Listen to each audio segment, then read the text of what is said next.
We've become very obsessed as a culture at trying to get attention, and we measure success by our ability to gain attention. So, how many Twitter followers you have. Be less concerned with just trying to get attention for the sake of attention, and more concerned with getting attention for the fact that you do a great job. Figure out what your company needs, or what your boss needs, or what the world needs. Making it less about yourself and more about the people around you is the best way to do a great job.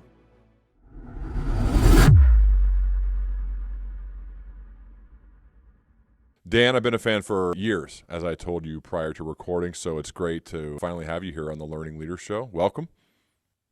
Well, thank you. Thanks for having me. It's nice to meet you too. You wrote a book about being quiet and shutting up, and it reminded me of when I had Robert Greene on this podcast. Law number 4 of the 48 laws of power is always say less than necessary.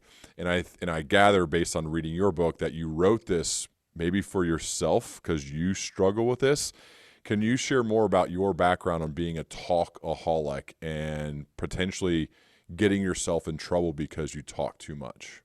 Sure. And Robert Greene's book was an influence on me early on, because when I started sort of developing this hypothesis that talking less would be to my advantage, someone pointed me at his book, and I thought, wow, there really is something to this. Because I originally, as you said, I started out hoping to avoid calamities. And then as I dug more, I realized, oh, in addition to avoiding calamities, you can actually gain advantages. So that was kind of a tipping point for me. And yeah, I knew for a couple years, I think, that talking was a problem for me, that I had caused problems for myself. One of the biggest is a story that I told 2 books ago in a book called Disrupted, about a startup situation that didn't go very well. And in retrospect, a few years later, I kind of thought, well, I wish that had gone well. And maybe it would have if I had done a better job of just, keeping my thoughts to myself at certain points. As I set out, I wondered, I really have a talking problem. Is there such a thing as a talkaholic?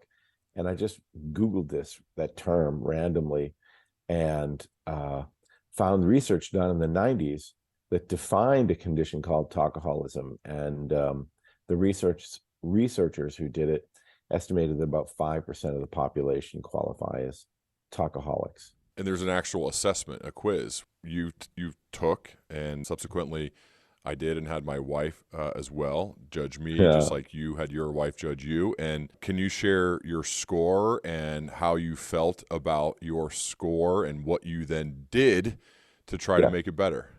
sure. I mean, the test is self-scored. It's in the book. It's right at the beginning of the book.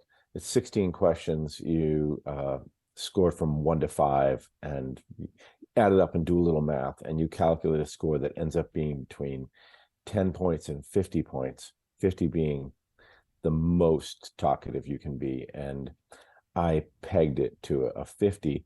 And I'm going to guess on you, and you tell me if I'm right, that you were between a 10 and a 20. How did you guess? Is that right? You're right. Both my wife and mine. My wife doing it for me. Right. How did you guess? I can kind of guess by your affect even now, just a few minutes in talking, but also based on what you do, because people think that podcasters or radio personalities or talk show hosts must be talkers. Of course, they're great talkers, but really, to be really good at what you do, you need to be a great listener. And I would imagine that you're very, very good at listening.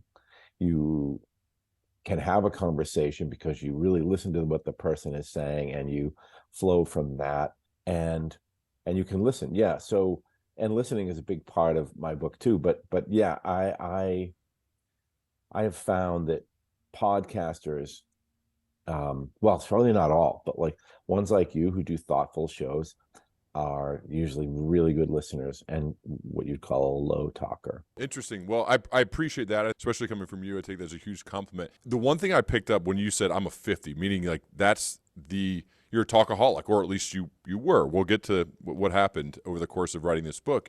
But I think that takes a massive level of self-awareness on your part to take the assessment honestly, admit it to yourself, and say, this is a problem, or I need to work on this.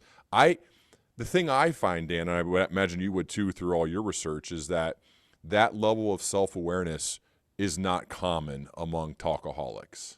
A lot of people who talk too much, I think, know that they talk too much. Not all. Then there are some who are completely unself-aware about it. Um, and those people think they're gregarious or extroverted, or they just like people, they're interested in people, all of which can be true. But I do think some people who have a problem with talking know it. I've already received email from people saying, "Oh, I need this book. I have this problem." I've met people who told me, "Oh yeah, I talk too much. I know I talk too much. Yeah, I really got to work on that." Writers, like authors, published Mhm. authors, we want to write books that are giftable, right? You want to write a book that you could hand Yeah. to somebody and help. This is not one of those books, man. I feel like Oh, if somebody gave it as a gift, they might be a little nervous, because then you're essentially telling somebody, "Hey, you need to shut up," and that can be hard. Like, have you heard back from people when it comes to gifting this? I I I don't know. Now you just wrecked it for me. I was thinking until now, like, I'm oh, not this would trying to be, wreck it for you, but you know what I mean. Like, yeah, yeah. I thought, oh, this would be a great gift. You give I this to agree. people who talk too much, or actually, they're running a promotion where you can go to the publisher and, I don't know, fill out some sweepstakes stuff, and if you win, the prize is some swag, but also you get the chance to send one copy of the book anonymously to Anonymous. someone with a card that says, someone thinks you need this. But I don't know. I've had a couple of people say, "Oh, I bought 4 copies to give out to my friends," but I guess I hadn't thought of this. Yeah, but I'm envisioning, like, so for example, my first book's called Welcome to Management, and I want a newly promoted person to be handed the book as a gift, right? Like, I was actually envisioning that great as I was idea. writing it. As I was reading this, I thought, first of all, it's so good, man. It is such a well written, entertaining, informative, and has practical application. You hit all 3 boxes, which you got to hit on a book, I think. And you do. Not surprising. Like I said, I read Disrupted years ago, loved it. This is different, but it's still, I can Yeah. hear your voice. So it's an awesome book, but I'm having fun with you a little bit, because if you gave it to somebody, they Yeah. might take offense. Like, wait, you're telling me I got to shut Yeah. up? All right, Mm. you know what I'm saying? So that's the part that could be interesting about it. I would hope. Good. And I should, oh, there's no way to advertise it this way. Like, first of all, that idea of yours is like brilliant. Yeah, someone gets a promotion, they're a manager for the first time, they have no idea how to do it, and someone says, "Hey, here's something you should read." I remember that I the first time I ever had a job where I had to manage people, and it was tiny, small number of people, and I didn't do very well at it. But I wish there had been a book like that. Yeah. I wish I would have just said, "Read this," or even give me a few books, but give me some ideas on what I'm doing. I guess it would be nice if someone said, "Okay, you just became a manager, so you're going to be managing people. You think you're going to have to be the smartest guy in the room, then you're going to have to talk all the time, and you're going to have the slide decks, and you're going to have these group meetings where you show everybody in your group, don't worry, I really am smart. I deserve to be the boss. I deserve to be the manager, and so you're going to talk too much. And here's a book that tells you, in fact, now that you're a manager, you maybe talked your way into being a manager. You're always the one who had the answers. You were smart, and you are, and you know what's going on. That's why you got promoted. Now you need to kind of flip that around. Now you need to be a good listener, because that's how you, well, not entirely, but that's part of how you really manage people well, is listening. So I would hope maybe there's a way someone says to them, I'm not, because here's the thing, the book isn't just for people who talk too much. It began that way, and that was my situation. What I found very quickly, very early on, is it doesn't matter who you are, unless you're super, super apprehensive, right? But that you can train yourself to talk less and do better. So it's like Robert Greene's idea that powerful people say less than necessary So if you want to become more powerful, talk less than necessary. But I have a section in the book about management and about work and about leadership, and it is all about sort of the listening leader. I didn't know this existed, but there is an EAR device that was Oh used for yeah, a few things, and I'll ask about a couple of them. One of them is this report called "Eavesdropping on Happiness," where this researcher and his team found that people who spent more time having good conversations and less time making small talk were happier than everyone else. And so, this is not about shutting up. This is about quality people and quality conversations, less talk about the weather or whatever. Can you share more about the research you found here and why, for all of us as leaders, we would benefit by surrounding ourselves with people that we can have deep, meaningful conversations with, more so than the typical, oh, look, the weather's clearing up for us, guys, looking good, that type of thing. yeah, yeah. A lot of people seem to just roll over that information, but that guy, I think, was the most interesting researcher Huh. that I met when I did the book. In fact, I still am in touch with him because he's still doing amazing research. His name is Matthias Mell, and he's at University of Arizona. Yeah, and he used this ear device, which is just a recorder with a timer. You carry it with you for a few days, and you don't know when it's turning itself on and off, but it's at random intervals recording what you're saying, and then you can do all sorts of stuff with that data, with that information. So Matthias Mell recorded people, and then tried to do a correlation with their own self-scored happiness. How happy are you, essentially? Yeah, and he found that people who had spent more of their time having substantive conversations or good conversations and less time on small talk correlated with greater happiness, and then a later study with a better immune system. So his idea is that he thinks speech is eventually, we're going to see it as medicine. We're going to see it as a diagnostic tool to see what's going on with your inner states based on how you talk, but then also a way to change your speech to improve your happiness and your health. And at first I said, because I was getting to know him pretty well, I was like, Matthias, this blows up my thesis, right? Because I'm saying you should talk less.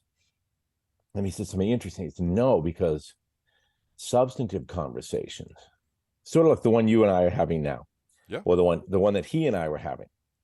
He said, those are actually not just about gabby, gabby, gabby. It's actually about listening, about asking good questions, and possibly, almost likely, talking less than you might ordinarily talk. And the one line he gave to define a good conversation is the difference between these two questions. One is, hey, how are you doing? And the other one is, hey, how are you doing? No, really, how are you doing? And that really stuck with me. Those are the kind of conversations you want to have with your colleagues. And it may not be tell me all about your deep personal private problems, but just, really, how's it going at work? How are things? And the other thing, there's a trick from Tim Cook, is that if you then stop, ask that question and stop, let people talk. Their first response is to tell you everything they think you want to hear. But if you can get them to keep talking, you really will get them to tell you what's really going on. And that's information, you really need as a leader. I read that you wrote about him that he was not afraid of uncomfortably long pauses, and that Yeah. sometimes just giving space gets people to keep going.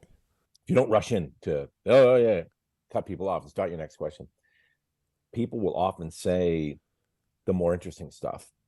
They maybe have a prepared, like, say it's a job interview. That's the story I tell. The first answer you're going to give is the one that you've prepared, right? You figure you're going to be asked this. Why do you want this job? Okay. And someone gives you the answer that they have memorized in their head. And then you go, okay, so on to second question 2. You've missed the opportunity then on question 1 to let them get through their recorded stuff, their memorized stuff, and then still wait. And you have to be paying attention. You can't be like looking at your phone or, still wait. And chances are they'll keep talking. And then maybe they're going to tell you really why they want the job, or what their hopes are, their goals, or their ambitions. One of the other fascinating parts about this scientist's research is it May. How do you pronounce Mehl? How do you pronounce it?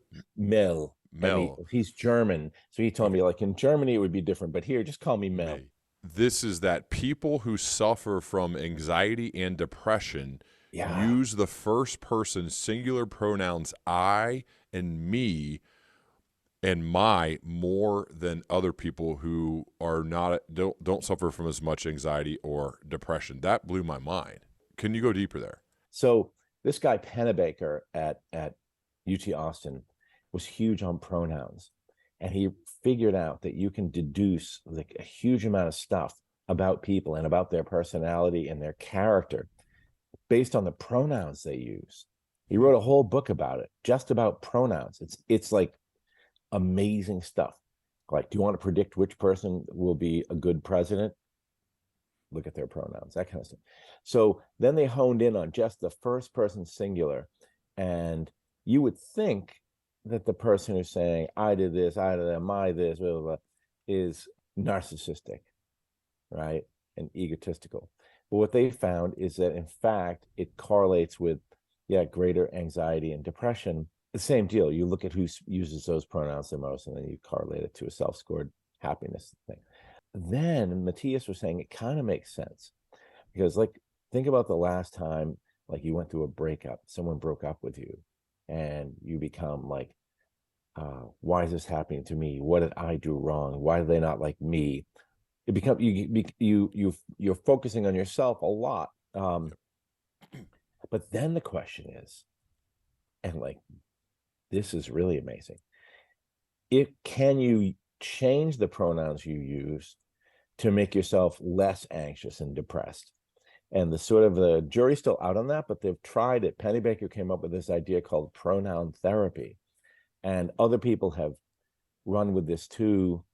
You're very far from being able to say, just don't use the first person singular so much and you'll feel better. It's not that, but it's maybe more of a diagnostic tool. Yeah. Well, I think some of it makes sense because narcissists are deeply insecure, and I think deep insecurity could lead to some of those other troubling things. So in a way, it does make sense. Totally. I think I've thought that too. I've worked with a couple of people who are just, you think of them, oh, they have a huge ego. What an egomaniac. And then as I got to know them more, I thought, like, oh no, they really hate themselves. This guy's really an unhappy person. So I told you before we started recording that my background before I've started doing this for a living was in sales in corporate America, 12 years, smile and dial, that type of thing. A really tough job, but super rewarding. And I initially was terrible at it, and through having amazing managers and mentors, got better. But this is the stat that you cite that blew my mind. So whenever somebody thinks of sales, especially if you haven't worked in sales, you usually think of a negative interaction. You're buying a car or something that went bad. Yeah. However, I think if you study the profession and you worked in it and you did well, you will learn that it's not about the pitch or about talking. And in fact, your research backs this up. I'm citing your book now, the best reps made calls feel like conversations, spending 54% of the time listening and 40% talking. And in fact, they found the worst reps, the ones who performed lowest on the stack rankings, which is usually how sales works, they spoke 72% of the time. So the ones who spoke the most in the sales organization were the worst. Again, go deeper on this research and what you learn when it comes to the profession of selling and why listening is so critical. You mentioned up front that you got very good at sales. You were a listener, right? Which I don't think, and I think those two were related. So a company called Gong which it does machine learning, and they apply machine learning just to the study of optimizing sales performance.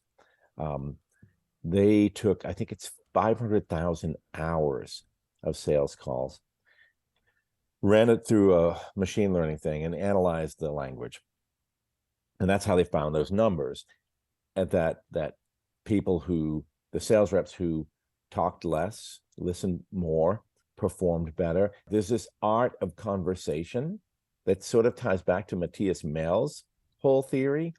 It's like, yeah, your sales call is a conversation, and what you're trying to figure out is what that person needs, right? And then how you can solve it, which you're not really selling the product. You know, I mean, there's a whole idea of inside out versus outside in, even in, like, same in product design, right? If you're using the lean methodology, you don't spend a year building this thing and then go out and try to find customers. You start with the customer and you work backwards. So I think as a salesperson, it's like, I'm listening to you, I hear what you need.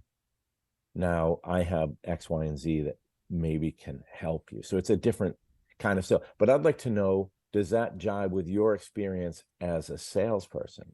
The most important part of I'll cite the stats too because I have your book here, but the most important, in my opinion, part of the sales process, right? We're very process oriented. My dad wrote a book on sales. He was a sales leader for many years, so I was brought up with this, is the discovery phase, meaning that's when you're learning. That's when you're asking questions. That's when you're listening. That's when you're taking, I still take similar notes to when I was in my sales process when I do these interviews, as you see me writing down the whole time, because it's just kind of how I've developed my process for learning, because I want to learn from these in the moment and even follow up when I type out the show notes. But your stats, 2017, Gong analyzed more than 500,000 calls, as you said. To be precise, the most successful reps asked 11 to 14 questions. Fewer than that, you're not digging deep enough. More than that, it starts to feel like an interrogation. And you, as I said before, Gong's machine learning also deduced that calls work best when the questions are scattered throughout, and when a rep identifies 3 to 4 specific problems, no more, no fewer, than that the customer needs to solve. So again, it's not an interrogation, it's not an interview, it's a conversation, much like you and I are having right now. Yeah. I'm asking more questions because it's a podcast, but still it's more conversational in tone. I also have found that's more pleasant to listen to. And there's a lot of salespeople listen to this because I get emails from tons of them, and maybe it's because it's my background, but it's not about the pitch and memorizing the perfect PowerPoint presentation. It's about being like a decent person and asking questions and listening and then trying to solve the problem, right? Because the discovery phase, what you're doing is creating the current state of your prospect and identifying a desired state. And then you're trying to create a big gap through your questions. And if there isn't a big gap, then you shouldn't sell them anything. But if there is, if your discovery phase creates a huge gap, well, then you do have something to provide that will help close that gap. That's what sales is to me. And not everyone is a fit for the product. That's why you have to discover, right? You have to discover that through asking questions and listening. And then you may find the ideal prospect. Boom. And as my dad told me, hey, man, don't listen to the people who talk about being a hard closer.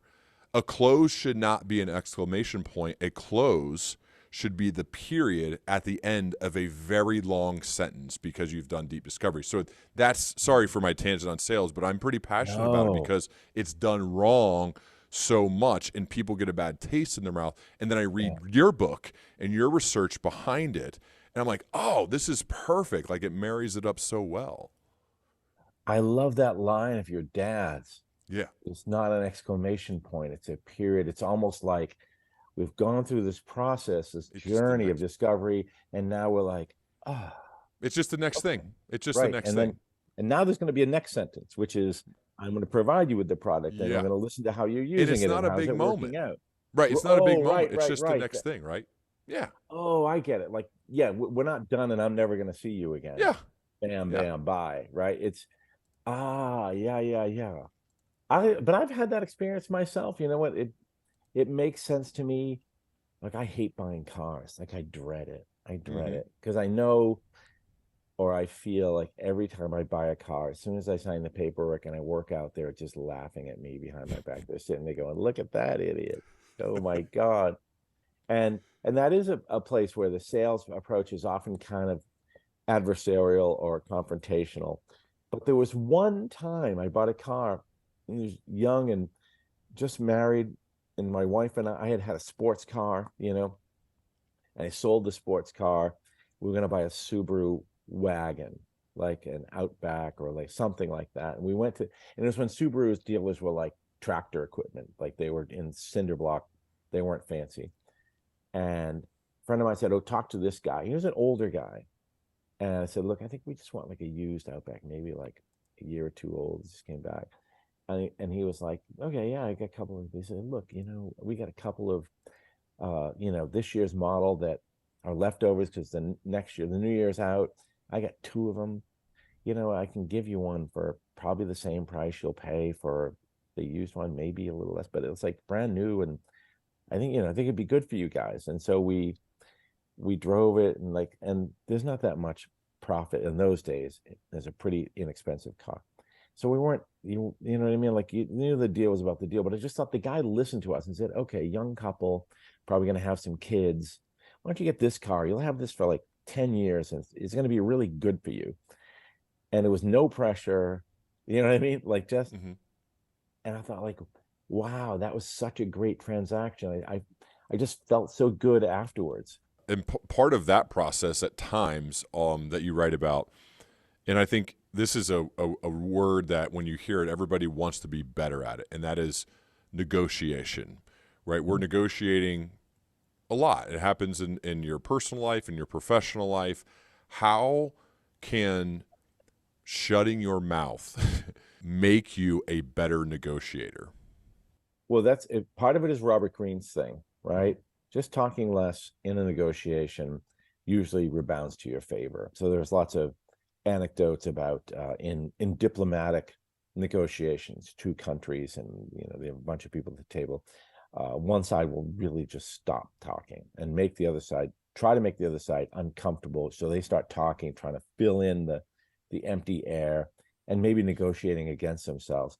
And in that area, I found a couple of really interesting people, like a negotiation coach in London, but one who lives in Boston, where I am. I ended up meeting her and having dinner with her and actually getting not just advice for the book, but some advice I used in my own life, and it really worked. It was like, anyway, her name is Katie Donovan, and her consultancy is about helping mostly women negotiate salary, because she's looking at all the statistics about women being underpaid. That was her whole thing. And her whole thing was like, she said, "My main job, the biggest thing I teach people is how to shut up. Just shut up. Say, this is what I want." And it doesn't have to be adversarial. You're not going to get into a thing, "Well, I'm worth this," and blah, blah, blah. Just quiet and get what you want. And yeah, it also made sense to me. So yeah, when you're negotiating, isn't there a thing in sales that says whoever speaks first loses? Is there Uh, some sort of there is rule a like thing. I that? don't know if that's true, I but don't there know there either. there is a thing. I think, yeah, I think there's a lot said about negotiation. What does that sound like though in practice? I mean, because to me, if I hear that, I'm like, well, what do you mean, Katie? I'm just don't say that much. I don't know how that would work. What do you mean? Whether it's, I mean, Mm, salary negotiation is the obvious kind of yeah. proxy example we all use, but there are plenty of other negotiations. What Mm, is a way to be better other than saying, hey, just don't talk as much, which is right. harder. It's easy Yeah. in theory to say that, much harder in practice. Yeah. What are some specifics around that? So one story she tells is really good is early in her career, she was up for a job, and she had several different employers that she was interviewing with. One of them got her in on a Friday afternoon, and the guy says, "Okay, here's the job, here's the salary," and he didn't answer by the end of the day today, or this offer's no good. And she knew it's too low, and not because I know what I'm worth, but she knew what the job was worth. She knew what the job paid, right? Yeah. And she knew the first offer is going to be low. And so she said to the guy, "Well, that's interesting. Okay. I have other interviews next week. So I'll think about it and I'll get back to you next week." Now, here's the key moment. Then she stops. She doesn't get up. She doesn't go because, well, she says, I'll think about it and I'll get back to you next week. And then sits and sits. And until the guy gets uncomfortable, and she knows he has more money, right? So he does the act of, I'm going to leave. I got to go talk to my manager and see what we can do. And I'll come back, So he does. He comes back. He says, okay, well, we can pay you this. And it's a little more. But I need an answer today. This offer is no good, And she said, well, okay, well, that's a good offer. I'll think about it, and I'll over the weekend, and I'll get back to you next week. And again, sits and just doesn't, just sit. And he finally gets up, comes back. I think they did this 2 or 3 times, and then she ended up with a 30% bump from what was the original offer, and she took the job. But her whole strategy, she told me, and it's very, very simple, just hard to do. The concept is simple, right? It's hard to execute, but just to say very little, yeah, that's a little disappointing. I was expecting better, but I'll think about it. But she says the mistake people will make is go, oh, well, it's kind of low, but yeah, but it's close to home, or there's growth opportunity. They'll start giving themselves all the reasons that the other person would give them why they should take less money, right? Hard to do. Easier if you create some leverage for yourself. Maybe there's multiple offers or multiple opportunities, but certainly if you can implement, I think that could be pretty powerful of a way. Side note, though, I would feel a little weird going to work for somebody who has to leave the room and go talk to their manager to get more money. I don't think I particularly like the thought of that, but Right. that's beside the point. I think it is. I think that's all. Don't you think? Like when you're taking a job, you're sizing them up too, Oh, right? yes. I mean, Yeah. especially the type of people that listen to this show, they usually are the ones who are ambitious, growth-oriented people who do create plenty of leverage, and there's a lot of demand for their services in the marketplace. So they do create multiple offers or opportunities.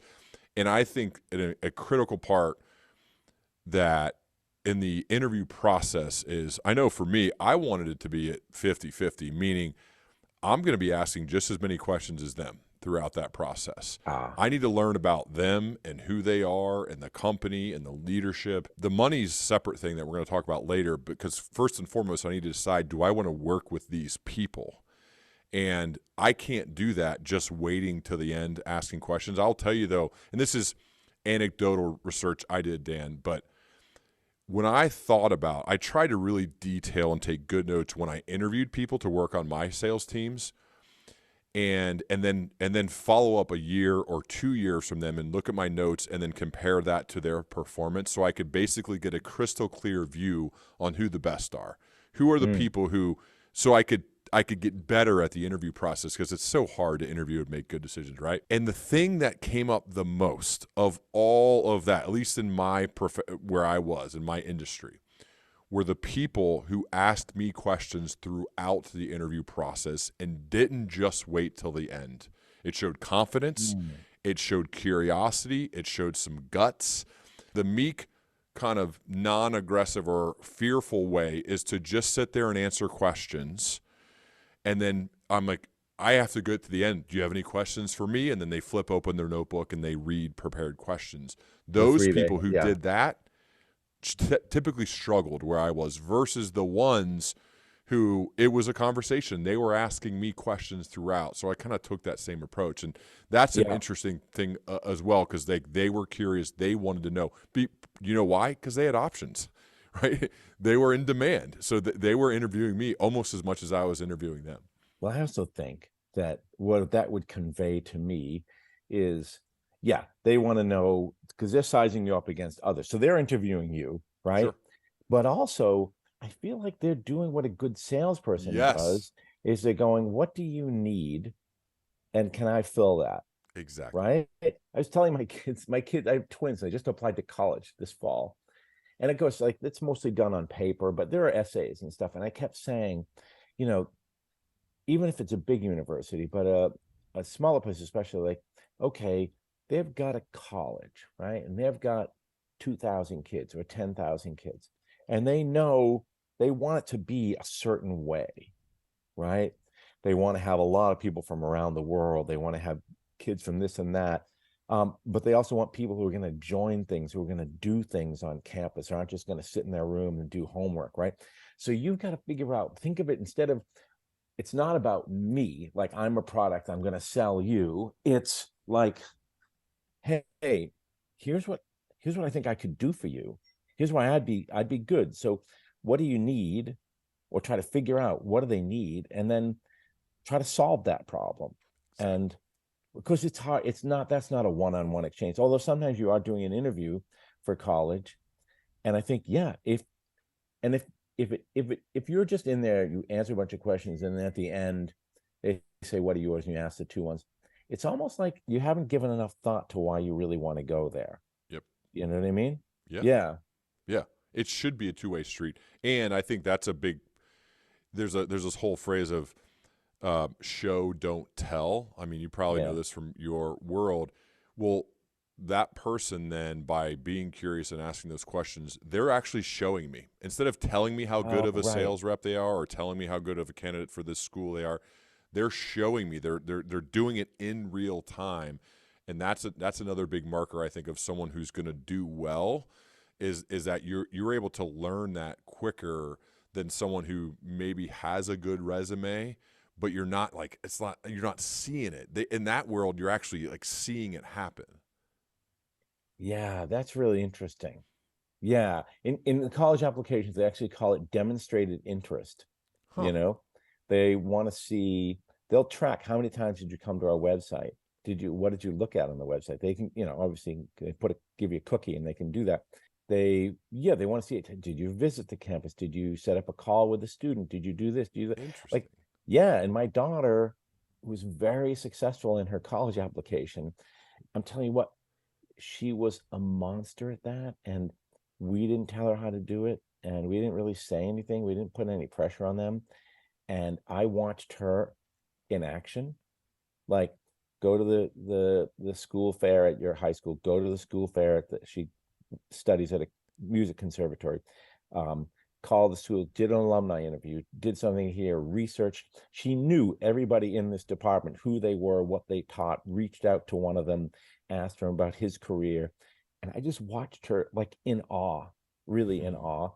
And afterwards, I told her, even while she was doing it, I said, you know what? And there were extra essays and there was an audition. She had to do all this stuff. It was a lot of work.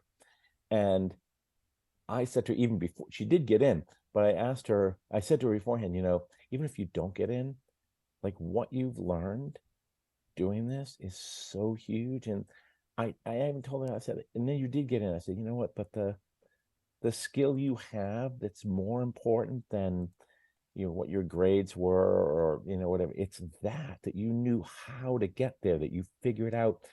She said to me, Dad, the woman who runs this one little tiny thing that I'm applying for, the very narrow field, is a woman, and most people in this field are men. And I'm going to, try to convey to her, I'm a younger version of you. I Mm. want to be in your field. She wrote an essay that just said, this is the only thing I want to do in my life, and you guys are the only people who have it. And but she knew who's the audience, who she's Yeah. speaking to. And I was like, wow, like I told her, wait till you get on the job market. I love stories like that, man. It's so cool to hear. I wanna hit back on your talkaholic score now that we're Oh coming to a yeah. close. At the beginning of the process of writing the book, you scored a perfect score, a 50 out of 50, right? Like full Yeah. blown talkaholic. At the end, your wife rates you as a 38, right? Which is not in the talkaholic scale. What happened? What changed other than obviously writing it? What was it that made you so self-aware to not only know it was a problem, but actually to correct it and have it be noticed by your life partner? Well, I was very intentional about it, and she knew that I was working on it. And 38 is still borderline talkaholic, isn't, and I gave myself, I think it was like a 40. But um I intentionally spent time with her saying very little and trying to be quiet and create space. I created a whole list of practices and things, and I would do them like the way you'd go to the gym or the way you might do yoga or meditate once a day. Like I would every day sort of pick one and go, okay, I'm going to work on this today. But a big, big part of it was interpersonally with her, spending time we'd go out to dinner. I tell myself beforehand, I'm not going to say anything except respond to what she says. I'm going to ask questions. I'm just going to listen. And my wife's very introverted. And it turns out when I shut up and created that space for her, she really opened up Hmm. and and she was happier. So yeah, it was just being intentional about talking less and listening more. Thinking about it beforehand, was it hard though? Does it feel Oh, unnatural? Does it actually feel, dare I say, inauthentic to be that way? there's a difference between, are you faking it or are you really trying to get better, Yeah. right? Are you trying to be a better person? And that to me is what it was and what it is. And I slip up, man. Like, if I get talking to another overtalker, sometimes I lose it, or I get telling stories. So it's a work in progress, you know, and I think for most people it is not natural. It requires work. It's just that we don't stop to think about it. Here's a thing for 2 points I'd make. One is what I found, and I'm glad you mentioned my marriage. The first thing I wanted to do is avoid calamity. The next thing I wanted to do was like, oh, I can get advantages. I can get a better price on a car, a better salary. But then I realized the third beat of that story is I can make the lives of the people around me better, but you have to be conscious about it. It just feels to me like you're very thoughtful and intentional about trying to do this thing that is not natural to you. But it can be It's done. It's a skill that can be learned. That's the part I wanted to highlight, because for someone who's self-aware enough to realize this is a thing for them, that you're actually living out the story that it's a skill, like a lot of things in life, that we can develop and that we can work on and we can get better at. And the reason that it's important to get better at is it will make the lives of those around us better. Yeah, it's an incredible gift. So imagine I'm talking about my wife and my kids, and it's Yeah, really helped there. But imagine you're at work, yeah, right? Imagine you're a manager. If you're a really good manager, what you want is the people who work for you to shine, to yeah. to get raises and promotions and advance and develop, right? Or just to do great work, right? Just how do I help you optimize your potential or unlock your potential? Well, that begins with listening to them. For someone who's a bit earlier in their career, early to mid 20s, let's say, maybe they graduated college and they want to leave a positive dent in the world, like we've been talking about. They want to do good. Yeah. What are some general pieces of life/career advice you'd give to that person? One is we've become very obsessed as a culture at trying to get attention, and we measure success by our ability to gain attention. So how many Twitter followers you have, right? I think I would be less concerned with just trying to get attention for the sake of attention and more concerned with getting attention for the fact that you do a great job, that you figure out what your company needs or what your boss needs or what the world needs, and work super hard to do that, making it less about yourself and more about the people around you and the world around you is probably the best way to do a great job. And then the attention you get is not that you have so many Twitter followers or that you talk so much in meetings, but that you deliver real results for people. But also, look, I don't know if you feel this way. I feel a lot of career, a lot of work is just not being a jerk, Yeah, like yeah, being competent, good at what you do, and conveying to, if you're, entering the workforce, conveying to your boss, if you're right, like, look, I want to get better at this. I'm young. I know I'm starting out. You can teach me. But I think it's also just being like a good colleague who doesn't, you know, mouth off in meetings or go criticize the boss on Facebook like I did. Like, for example, if you want to do well in meetings, you don't take over the meeting and show off and tell everybody how smart you are and talk over people and interrupt. Quite the opposite. You sit back, you listen, take notes, you have a couple of really good things to say or questions even to ask. Some of the best leaders, like Tim Cook, they don't really say anything in meetings. They ask questions. So I feel like, granted, when you're starting off, you need to make an impression. You need people to see you because there's a zillion of you around you. But I think there's a way to do that that's more artful and less braggy. The most recent book is called STFU, The Power of Keeping Your Mouth Shut in an Endlessly Noisy World. Highly recommend it. I also had mentioned to Dan, I read his book called Disrupted, My Misadventure in the Startup Bubble years ago, and became a big fan of your writing after reading that book. So I highly recommend checking out all of your books, but especially the most recent one, STFU, The Power of Keeping Your Mouth Shut in an Endlessly Noisy World. It's well written and super helpful. Even if you don't necessarily think this is a problem, there's a chance that your self-awareness level isn't that high. So there's a lot to learn, even if you don't think this is a problem for you. I learned a ton, and when I took the assessment, I scored very low on it, but I still learned a ton that I think will make me better in both my personal and professional life. So I'm super grateful for you, Dan, and I would love if we could continue our dialogue as we both progress, man.